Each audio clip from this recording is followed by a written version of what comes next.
जय हिंद साथियों, मैं देवव्रत आप सबके बीच में फिर से उपस्थित हुआ हूं एक नई वीडियो के साथ। इसके पहले की जो क्लास हुई थी बायोलॉजी की, उस क्लास में हम लोगों ने समझा था कि बायोलॉजी दरअसल है क्या। बायोलॉजी का पूरा परिचय देखा गया था, इंट्रोडक्शन ऑफ बायोलॉजी आप कह सकते हैं।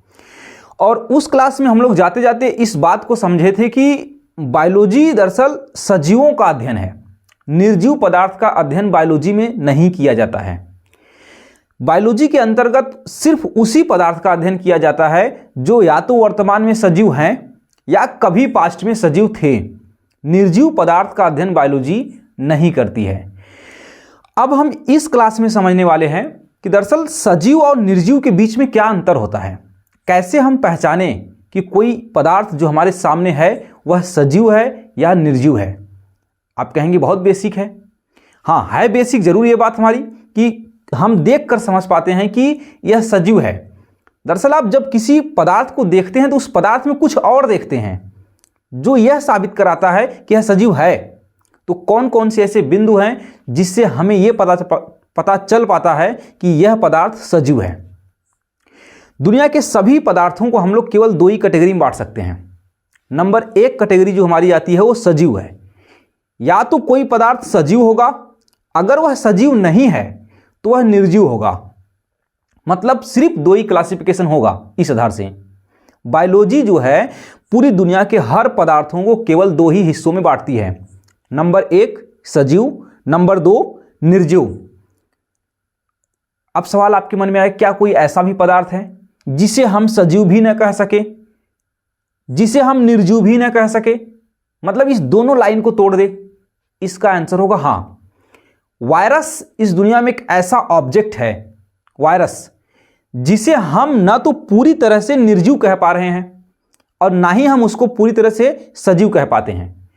वायरस के अंदर सजीव निर्जीव दोनों के लक्षण है और दोनों के लक्षण में पूरी तरह से किसी एक का लक्षण नहीं है। मतलब कहने का सेंस यह है कि पूरा कैरेक्टर वो निर्जीव का रखता ही नहीं है और न तो वह पूरा कैरेक्टर सजीव का रखता है। इसलिए हम लोग कहते हैं कि वायरस के अंदर सजीव और निर्जीव दोनों के कुछ कुछ कैरेक्टर पाए जाते हैं। इसीलिए वायरस को सजीव और निर्जीव के बीच की कड़ी कहा गया। मतलब जिंदा और मुर्दा के बीच का जो लिंक है वो वायरस है। चलिए इस बात को हम लोग यहीं पे छोड़ देते हैं। वायरस जब कभी जिक्र होगा क्लास में तो उसके ऊपर हम लोग बाकायदे समझेंगे कि वायरस का इतिहास क्या है, कैसे वायरस काम करता है, हर डिटेल उस क्लास में समझा जाएगा। वैसे इस क्लास में वायरस का कुछ लेना देना नहीं है आज की क्लास में। तो हम लोग अपनी क्लास को चालू करते हैं। देखिए हमने एक पॉइंट लिखा है कैरेक्टर। कैरेक्टर का मतलब होता है लक्षण। अब यहां पे जो कुछ भी लिखा गया है लक्षण, वह सभी के सभी लक्षण सजीवों के हैं। तो हम लोग समझने की कोशिश करेंगे सजीव के क्या क्या कैरेक्टर हो सकते हैं। अब एक बिंदु यहां पे हमने देखिए इस कॉलम में लिखा है लिविंग। लिविंग का मतलब होता है सजीव और दूसरा एक पॉइंट बनता है नॉन लिविंग। तो नॉन लिविंग का मतलब होता है निर्जीव।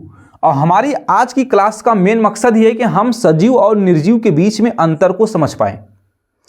तो देखिए इस कॉलम में हम लोग लिखेंगे सजीव के बारे में और इस कॉलम में हम लोग लिखेंगे निर्जीव के बारे में। तो हमारा जो पहली पॉइंट आती है वो है हमारा ग्रोथ। ग्रोथ कहने का मतलब समझिए वृद्धि। जब हम लोग पैदा हुए थे, हम लोग कहने का मतलब कि पूरा संसार के प्राणी मान लीजिएगा, हम और आप सिर्फ नहीं, इस संसार का हर व्यक्ति जब पैदा हुआ तो वह बहुत छोटा था, 2-4 केजी के रहे होंगे। लेकिन आप नोटिस करिए जब हम 2-4 केजी के थे उस समय से लेकर के आज तक के समय में वृद्धि हो रही है।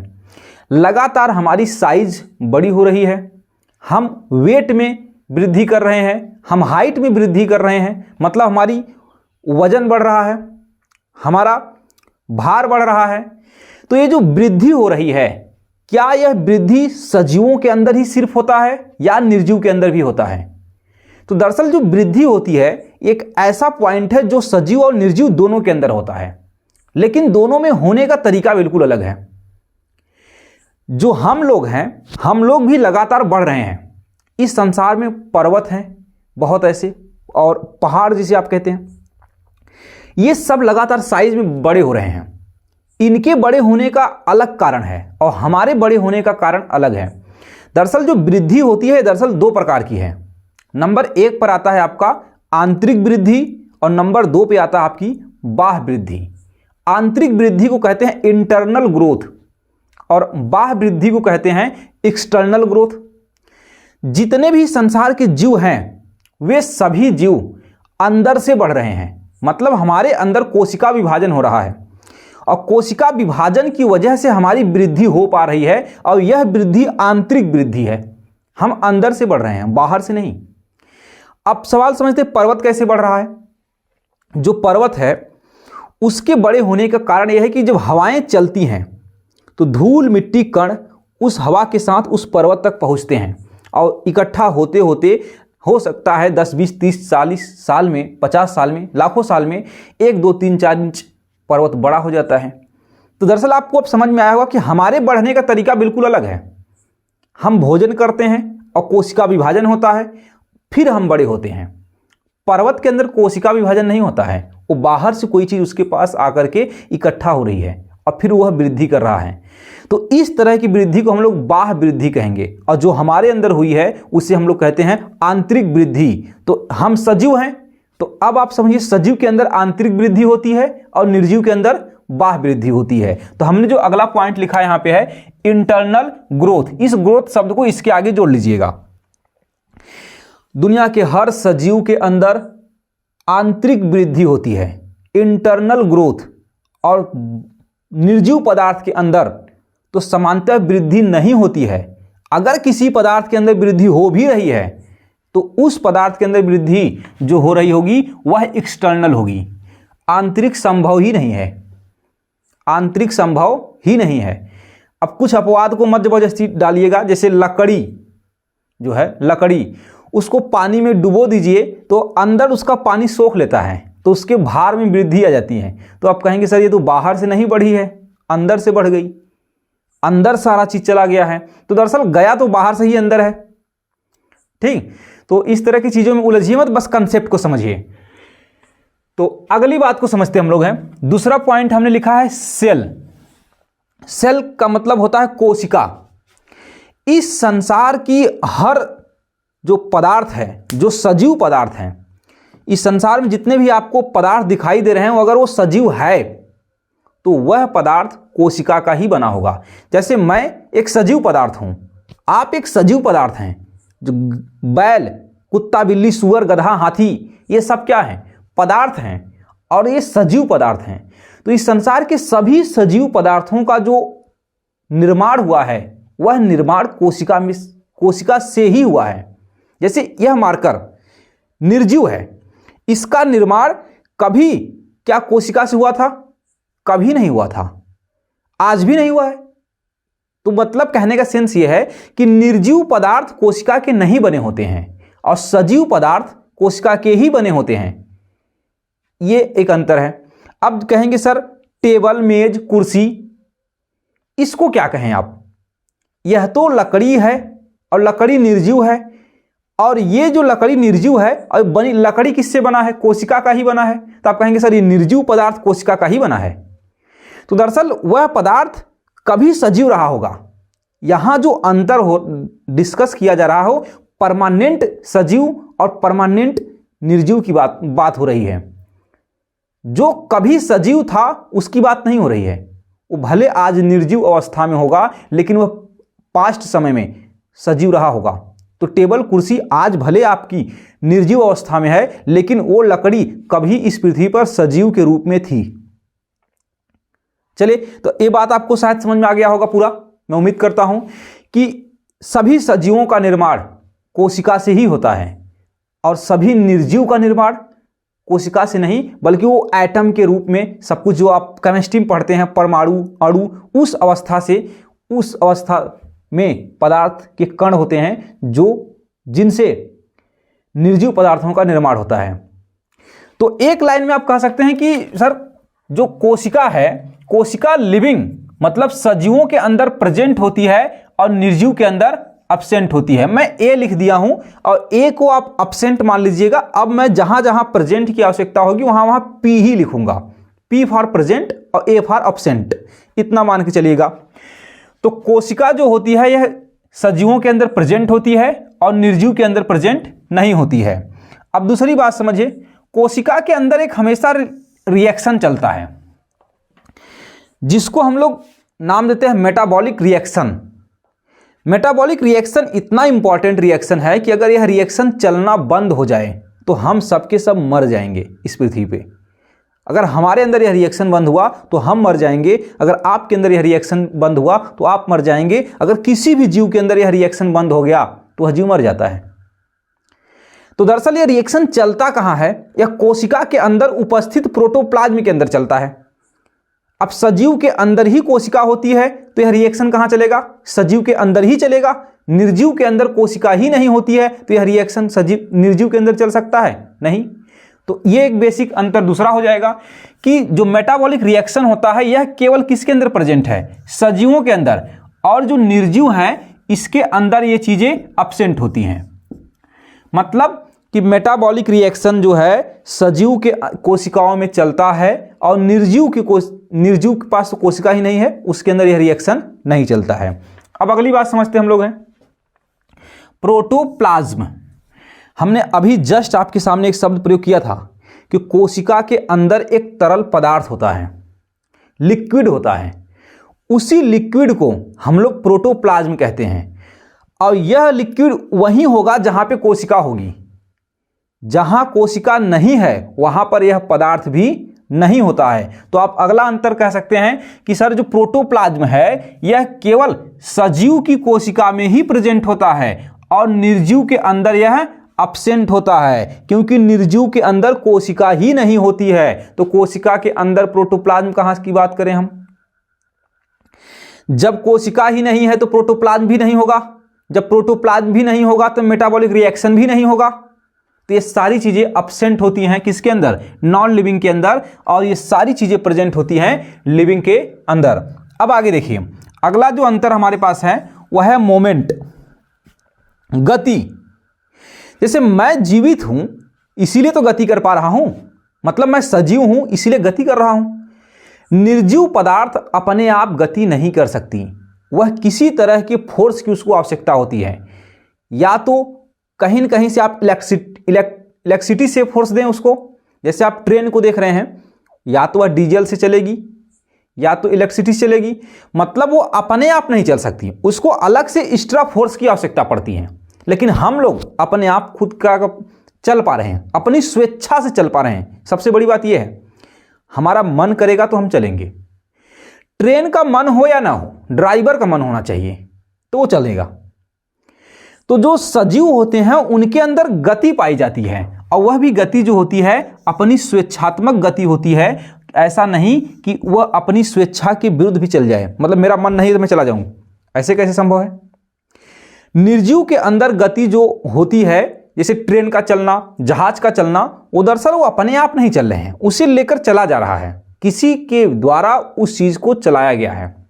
तो यह गति पाई जाती है निर्जीव के अंदर, लेकिन वह गति स्वेच्छात्मक गति नहीं है। सजीव के अंदर स्वेच्छा से गति होती है और निर्जीव के अंदर स्वेच्छात्मक गति नहीं होती है। तो ये भी आप यहाँ पे प्रेजेंट अब्सेंट कर सकते हैं कि सर गति जो है सजीवों के अंदर प्रेजेंट होता है और निर्जीव के अंदर अब्सेंट होता है। अगर होता भी है तो वह स्वेच्छा से नहीं होता है। चलिए अगला समझते हैं रिस्पॉन्स। रिस्पॉन्स का मतलब समझिए, जैसे कोई व्यक्ति आपको बुलाए मेले में आपका नाम लेकर के, तो आप तक अगर जैसे ही आवाज पहुंचती है आप तुरंत एक्टिवेट हो जाते हैं।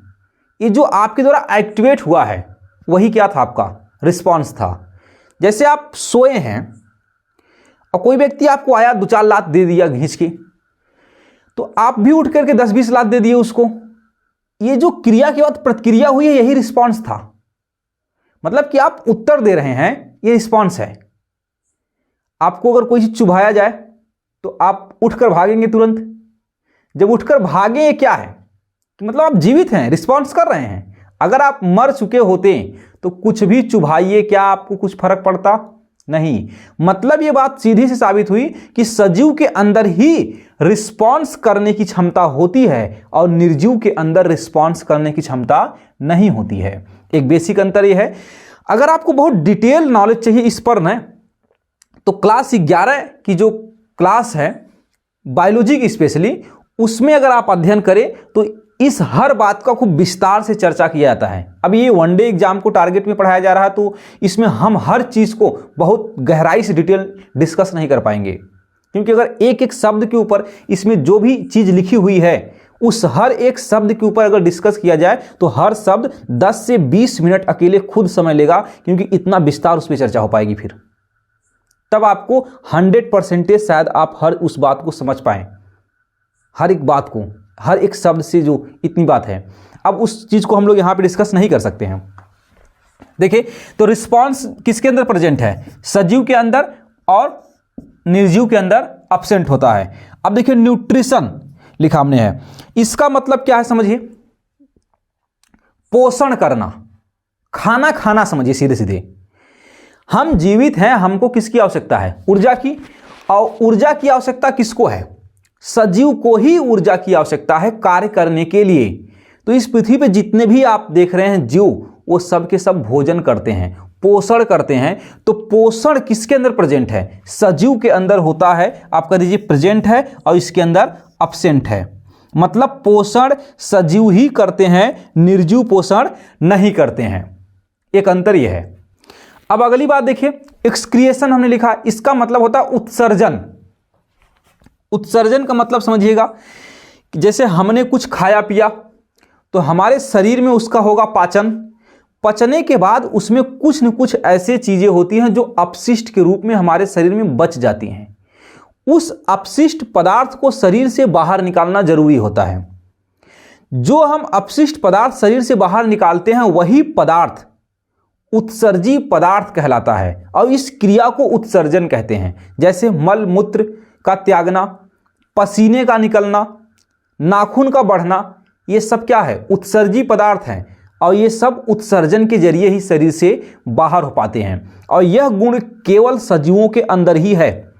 निर्जीव के अंदर ना तो पहले भोजन करने का गुण है और ना ही उनके अंदर अपशिष्ट पदार्थों को अपने शरीर से बाहर निकालने का गुण हो, क्योंकि वह निर्जीव है, तभी तो अंतर हो पाएगा।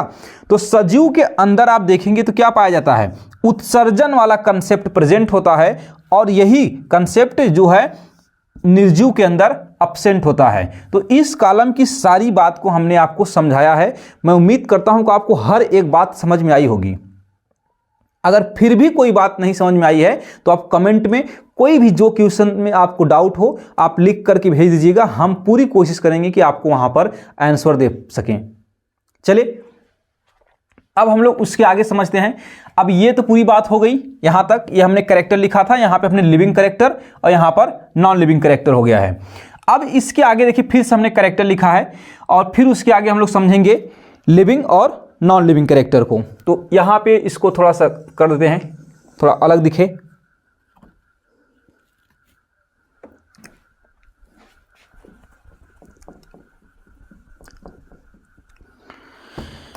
चलिए, तो यहां पे हमने एक शब्द लिखा है लाइफ साइकिल। लाइफ साइकिल का मतलब समझिएगा जीवन चक्र। अब देखिए, हम जब पैदा हुए तो हमारा शिशु अवस्था था, शिशु अवस्था से बाल्य अवस्था, बाल्य अवस्था से युवा अवस्था, युवा अवस्था के बाद हम लोग वृद्ध अवस्था में एंट्री कर जाएंगे और फिर इसके बाद मर जाएंगे। मरना बड़ा जरूरी है, अंतिम में मर जाना है, ठीक। अब देखिए, जीवन चक्र क्या होता है? जीवन, एक जीव का जो जीवन होता है उसमें कई अवस्थाएं होती हैं। उन सभी अवस्थाओं को मिला दिया जाए तो क्या बन जाता है? जीवन चक्र, लाइफ साइकिल। तो ये जो जीवन चक्र है किसके अंदर प्रेजेंट है? सजीव के अंदर ही है। क्या ऐसा था कि ये मार्कर पहले छोटा पैदा हुआ था कंपनी में, फिर धीरे धीरे बड़ा हुआ, फिर आज इतना बड़ा होकर के मेरे पास पहुंचा है? ऐसा है? ऐसा बिल्कुल नहीं है। तो ये इतना बड़ा बना ही था डायरेक्ट, हम इतना बड़ा डायरेक्ट पैदा हुए थे?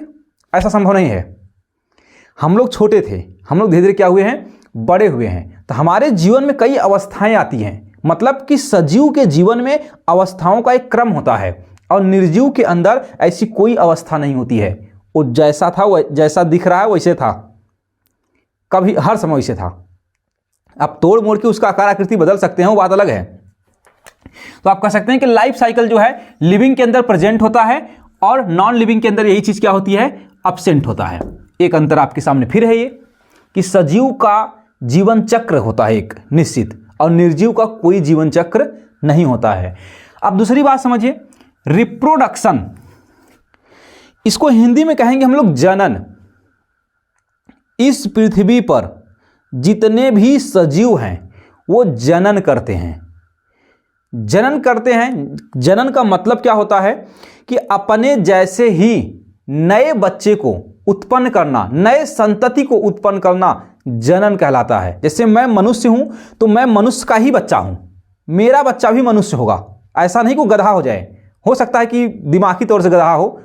एक गधा देखिए इंसान के रूप में भी होता है, ठीक, तो हो सकता है वो इंसानी गधा हो, तो लेकिन मैं गधा नहीं हूं। अब गधा मैं नहीं हूं तो मेरा बच्चा भी गधा नहीं होगा, इतना खुश नहीं होना है।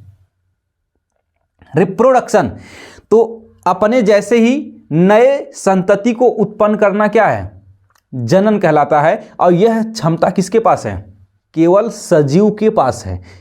निर्जीव के पास जनन करने की क्षमता नहीं है। देखिए आपके पास जो मोबाइल है, क्या वह मोबाइल कभी 2 मोबाइल हो जाएंगे? ऐसा संभव नहीं है। पर अगर आपके पास कोई और होता तो आप 2 से 4 नहीं, 4 से 6, 10, 20 हो सकते हैं। आपकी क्षमता के ऊपर डिपेंड करता है कि आप कितना हो जाएंगे। बात समझ में आएगी नहीं? तो जनन करने की क्षमता क्या है, केवल सजीव के पास है और निर्जीव के पास नहीं है।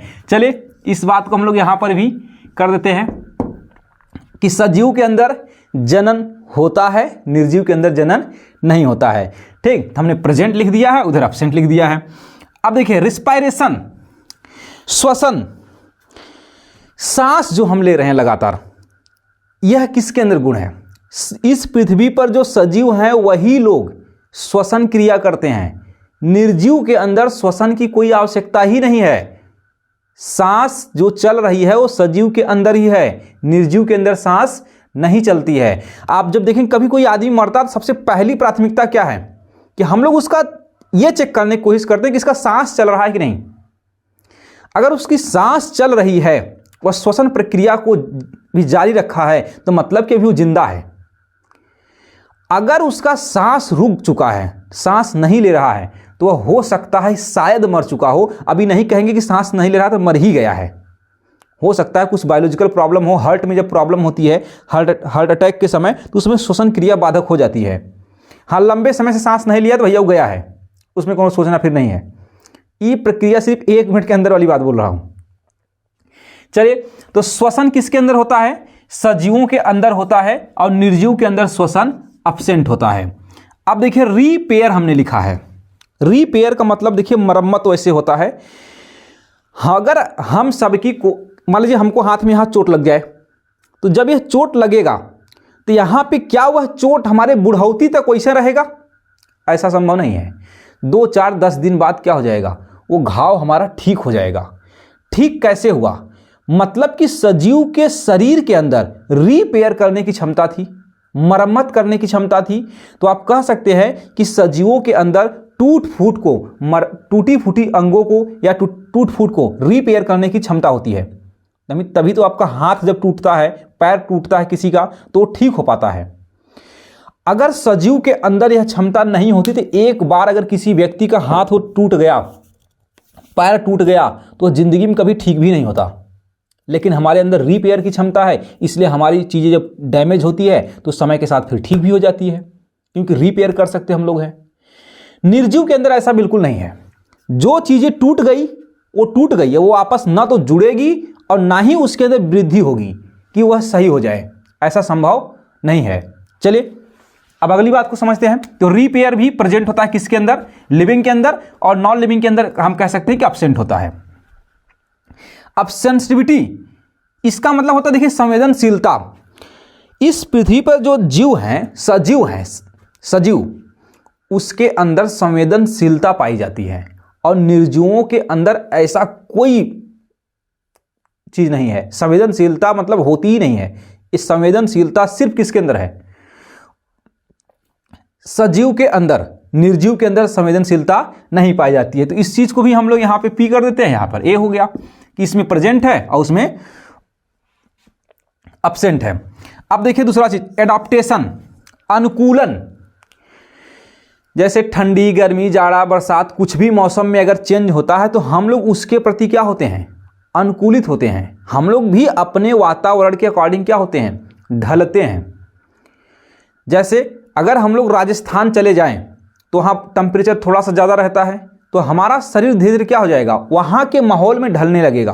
अगर अफ्रीका चले जाएं, वहाँ जो है यहाँ से अपेक्षा काफ़ी ज़्यादा टेम्परेचर हाई है, तो वहाँ जब जाएंगे शुरुआती समय में हमको प्रॉब्लम होगी, फिर हमारा शरीर क्या हो जाएगा, वहाँ के माहौल के अकॉर्डिंग एडाप्ट होने लगेगा। मतलब हम फिर वहाँ धीरे कुछ दिन बाद देखेंगे, 10-20 साल बाद हम वहाँ पूरी तरह से हम सर्वाइव कर जाएंगे। तो मतलब कि हमारे अंदर अपने वातावरण की अपेक्षा अनुकूल होने की क्या है, क्षमता पाई जाती है। एक लंबे समय के दौरान हम लोग सही हो जाएंगे। तो मतलब एडाप्टेशन भी पाया जाता है किसके अंदर, सजीव के अंदर, और निर्जीव के अंदर भी एब्सेंट होता है। दरअसल एडाप्टेशन का निर्जीव से कुछ लेना ही देना ही नहीं है। जैसे इस मार्कर के लिए टेम्परेचर क्या कम होना क्या ज़्यादा होना, ज़्यादा होने से डैमेज हो जाएगा, लेकिन कम होने से कोई फर्क है नहीं। तो चलिए इस बात को छोड़ते हैं। अब देखिए एक अंतिम बिंदु हमने लिखा है, डिसीज, बीमारी। निर्जीव पदार्थ भी बीमार होते हैं। ऐसा आपने कभी सुना? नहीं। जो निर्जीव है उसे बीमारी होती ही नहीं है। बीमारी किसे होती है? सजीवों को होती है। हम लोग सजीव हैं, हम लोग बीमार होंगे। क्या निर्जीव चीजें बीमार होती हैं? और ये मत कहना कि सर जी मेरा फोन नहीं चल रहा है 2 साल से, मेरा फोन बीमार है। भाई वो टेक्निकल इशू हो सकता है, कुछ प्रॉब्लम हो सकता है, उस प्रॉब्लम को बीमारी का नाम नहीं दिया जाएगा।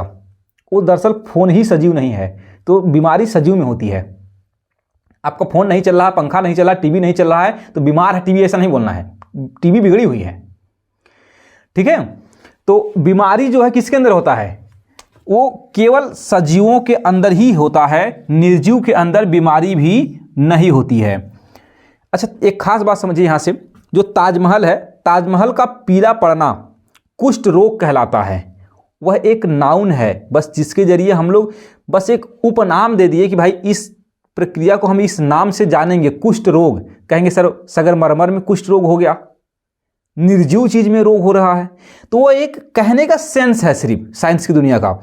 वो एक मतलब अपने आप को बताने के लिए, समझने के लिए हमने ऐसा उसका नाम रखा है। दरअसल बीमारी किसी भी निर्जीव पदार्थ को होती ही नहीं है। निर्जीव पदार्थ से बीमारी हो जाती है, लेकिन निर्जीव पदार्थ को बीमारी नहीं होती है। यहां तक आपको शायद बात समझ में आ गई होगी।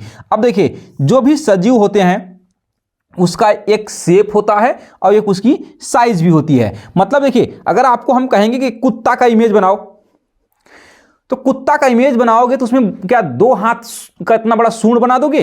ऐसा तो नहीं है हाथी की तरह, क्योंकि तुम्हारे दिमाग में सेट है एक इमेज कि कुत्ता का सूंड नहीं होता है, पहले 4 पैर होता है, एक पूंछ होती है जो परमानेंट टेढ़ी होती है, कभी भी सीधी नहीं होती है। तो यही इमेज बनाओगे ना। अब ऐसा तो नहीं कि हाथी का इमेज बना दिए, कहोगे सर मेरा कुत्ता थोड़ा तंदुरुस्त वाला है, बॉम्बीटा खाया पिया है, वो मैं कुत्ता बनाया हूं। ऐसा संभव नहीं है। क्यों नहीं है? क्योंकि हर एक जंतु का जो होता है साइज क्या होती है, साइज और शेप फिक्स होता है। जैसे मैं कहा कि आदमी का बनाइए इमेज, तो क्या आदमी का इमेज बनाओगे तो उसके पास 10 हाथ बना दोगे?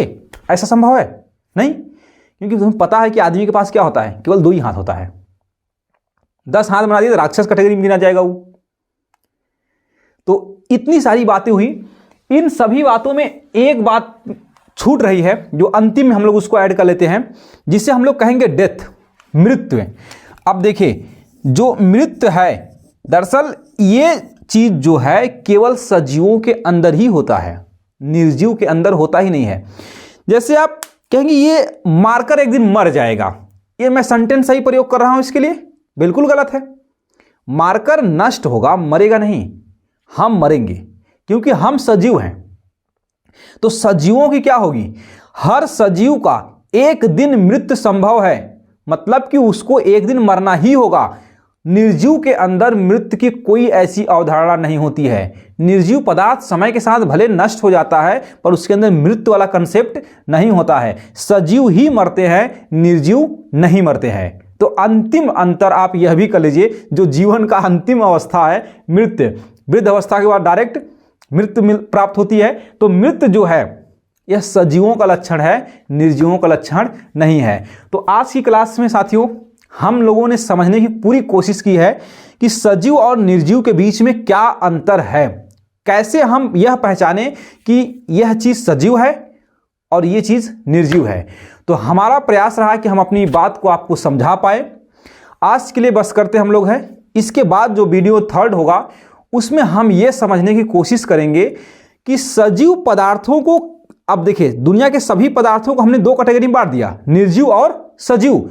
अब सजीव पदार्थों को भी बांटा गया है अलग अलग कैटेगरी में। तो अगली क्लास होगी जो हम लोग समझेंगे कि सभी सजीव पदार्थों को कैसे बांट दिया गया अलग अलग किंगडम में। तो आज के लिए बस करते साथियों, धन्यवाद। आप सबका दिन मंगलमय हो।